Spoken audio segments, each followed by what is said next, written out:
I'm riding around trying to test out this lavalier mic. Figured I would just go ahead and film this. Take you to my favorite spot. Once I got done being obsessed with the monkey and Grom, I really wanted my one daily rider bike to be a scooter.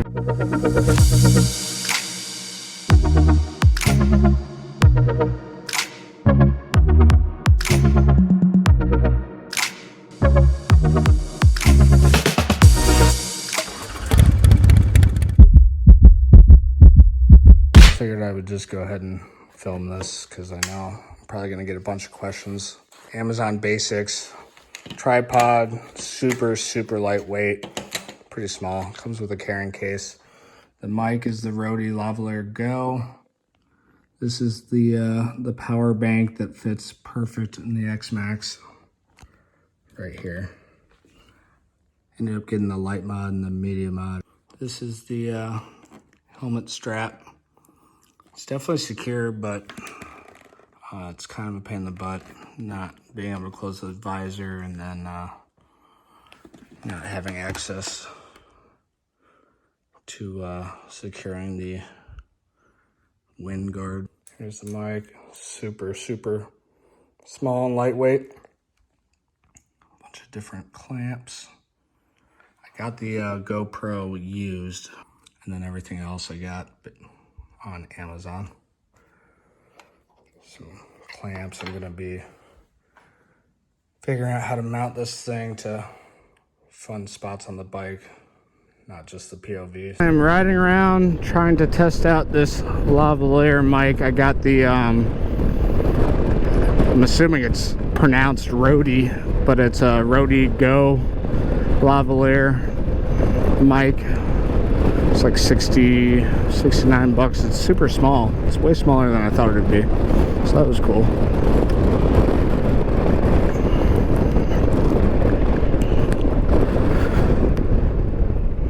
I have no idea what I'm doing in terms of like audio, for sure. And mounting all this and getting everything secure and figuring out the wiring and kind of a pain in the butt. It's not like going for a regular ride, that's for sure.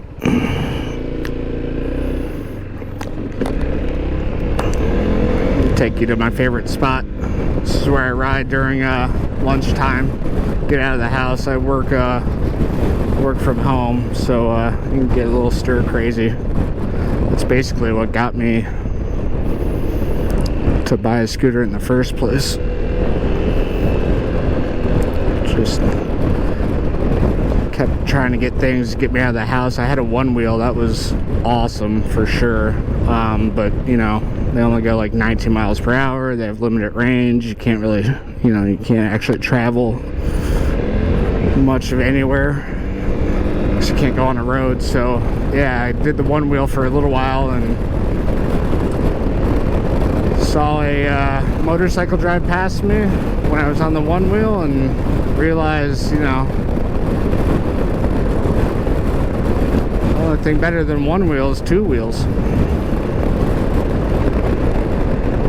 I have no idea how this wind's gonna sound on the mic.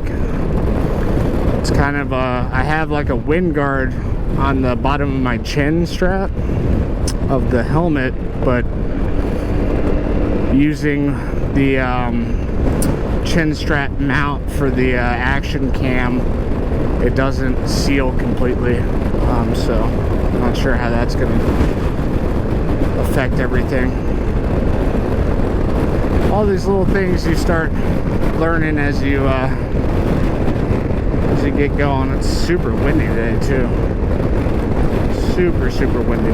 Just testing out some different positions. This one I raised the lavalier mic almost upwards as much as it could go towards the where the visor shuts, so we'll see. The visor also doesn't close completely with the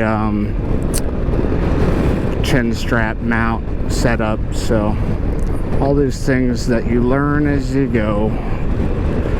And and I have a feeling that's gonna mess with the audio, especially with the mic pointed near the crack, but we'll see. Alright, we'll try it.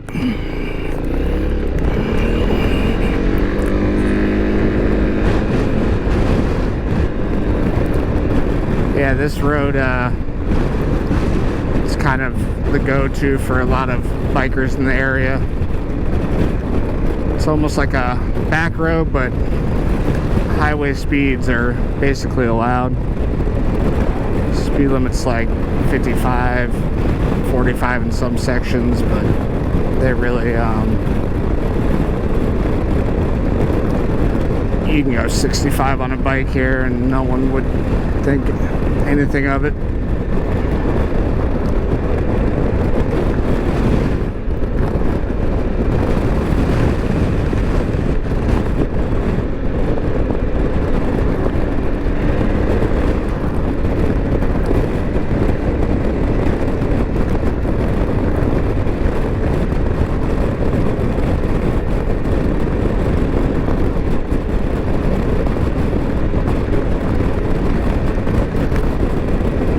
I'm at 1,435 miles on the Xmax, and I gotta say the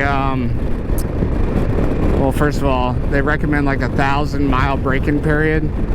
It starts with like, it's a 2-tier system, so they say keep it under like 5,000 RPM for 600 miles, which is really hard to do.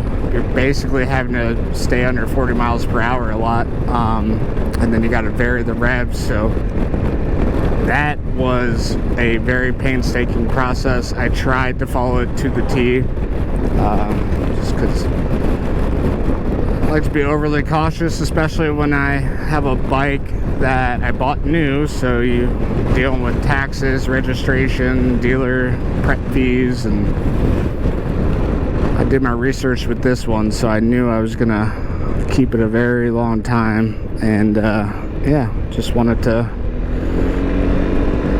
figured it couldn't hurt to follow that procedure. But it took me, oh man, I drove my wife nuts that week because I was just riding it constantly, and you know, you have to go 35 miles, it takes hours and hours. So once the 600-mile period was over, they recommend, I think it's another 400 miles, and you keep it under 6,500 for the most part.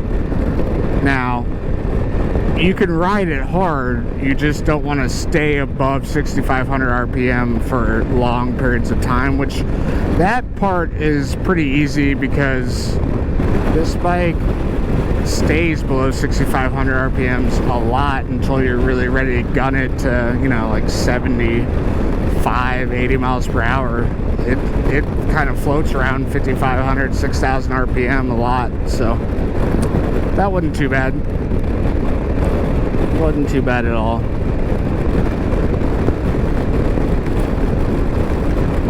Alright, let's see if I can adjust this mic a little more down.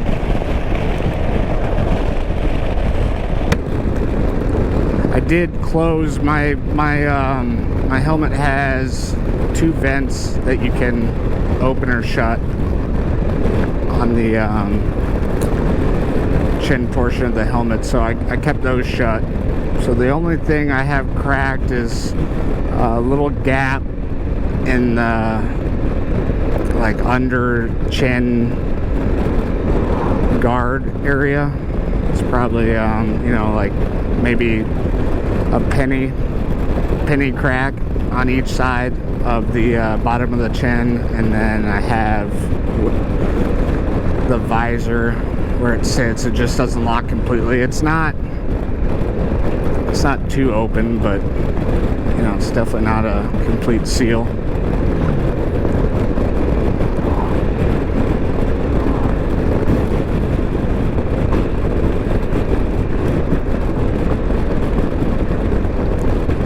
Just hoping I was gonna beat the traffic. Yeah, see, this is the stretch where I just film a lot of my wide open throttle videos, because it's kind of downhill, which was nice when I had a smaller displacement scooter. Now I don't really care about the elevation, but what's really cool about it is there's not a lot of side roads, and the side roads there are just a few people's driveways. They're super long. Basically see what's going on ahead of you.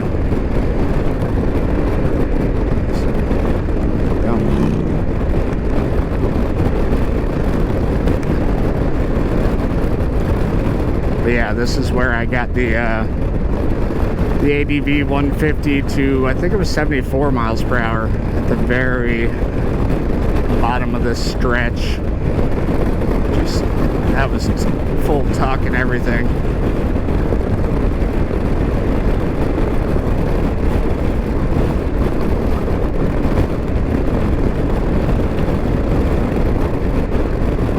That was just to see the difference with the roller weights and the Yamanashi variator. I gotta test these things, and without a dyno, you basically gotta find roads that allow you to do it without being too dangerous, too illegal. If that's I don't know if that's a thing. I think there's just legal and illegal, but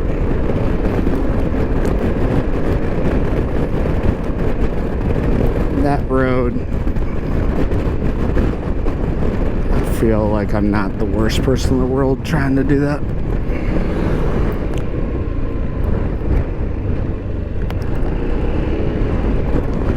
Alright, let's see if we can do this stretch right here.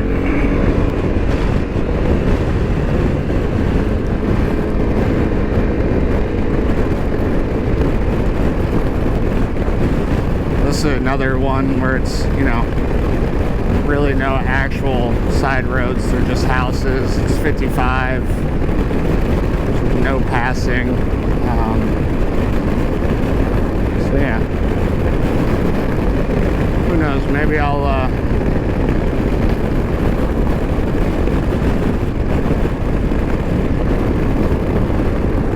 get some footage of me getting pulled over. I don't even know what the legalities are of posting. I think that'll be one cool thing about posting videos, is you guys can see if I'm doing anything wrong. I don't really have any riding buddies and whatnot, and I did take the Motorcycle Safety Foundation course for 2 days, but you know, it's only 2 days, and I was on an actual motorcycle. And I was just so overwhelmed by trying to figure out the clutch and shifting, and I got the hang of it for sure. It really did make me want a motorcycle taking that course. I almost wish I took it on my scooter. They allow you to, as long as you can prove ownership, you have the title, and you can get the scooter to the class. They would have let me do that, but class was so far away at the time, I didn't feel confident driving the scooter all the way there, so ended up taking it, doing the motorcycle thing, and that was, you know, of course, a new challenge, something really fun to try to master. Kind of made a game out of it. So yeah, I really wanted to get like a Honda Monkey after that, which got me, you know, I think that's what ultimately got me on the path to buying the Xmax, because the ADV, I loved it. The ADV 150 was an absolutely stellar bike.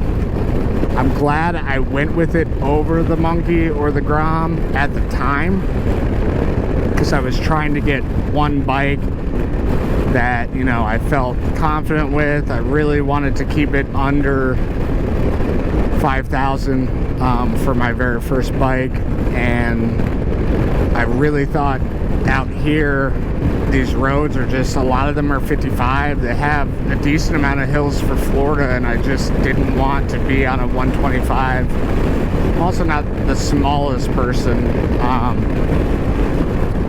So yeah, I went with the ADV over them, and I was happy for a little while, for sure. But I think with it being all so new, you just kind of want the ability to, you know, go 70, 75. You start getting curious about going on the highway, mainly just to be able to travel to places. You know, my wife's family lives 40 minutes away, and if I took the scooter and wasn't able to get on the highway, it would be like an hour and 25 minutes. So it's almost kind of necessary in certain areas. Obviously, it ups the ante a little bit. Stakes are definitely higher. It's super scary, but yeah, you know, if you stick to the paid toll roads and you know the times and you avoid the rush hours, it hasn't been insane. But you know, then again, it only takes one stupid person to ruin everything for you. So it's definitely not something I want to do a ton of, but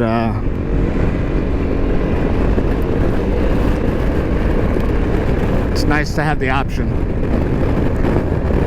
So yeah, so once I got done being obsessed with the Monkey and Grom and the Trail 125, got the ADV, started getting obsessed with the ability to go on the highway, I started thinking, all right, well, maybe I'll just get a 300cc motorcycle.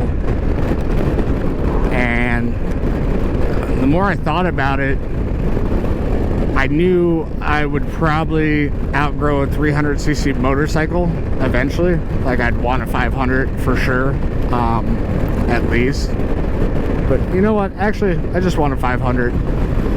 But I knew I was going to have the same problem of getting into a bike that I was going to outgrow, and there's a lot of money burned in that, and I had already bought the ADV 150 new.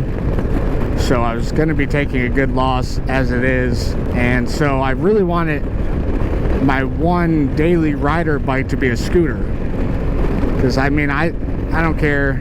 I mean, you could say it's just because I'm not used to shifting and I haven't ridden motorcycles enough to know how much cooler they are, but I am fully embracing the scooter platform. I say that as a daily riding bike, something you're going to be using the most. You want it to be super convenient. Also, having the ability to do things with it. You know, I take this bike to go get groceries for my family all the time. Now, granted, they're smaller grocery runs and they're more frequent, but you know, that's all part of the plan, to be honest. And it works. Definitely works. And I would not do that on a lot of the motorcycles. For sure not. I'd have a heck of a time riding them. Super fun, but I promise you I wouldn't have 1,448 miles on it in 1 month. That's for sure. Because I wouldn't be able to, just from a practicality standpoint, you know, with all my other responsibilities in life. A scooter allows me to get fun and function. But yeah,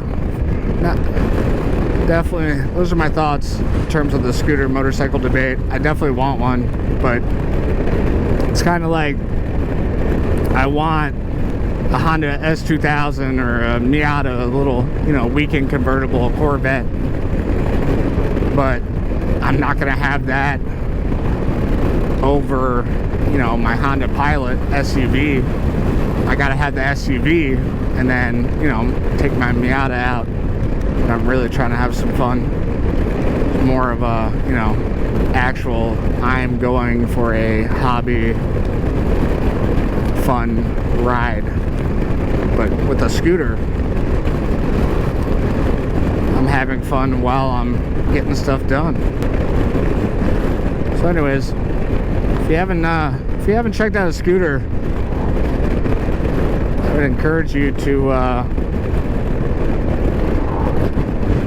you gotta go check one out. Alright, I wonder what I'll do with this footage, if I'll just post the whole thing and let you guys hear my rambling.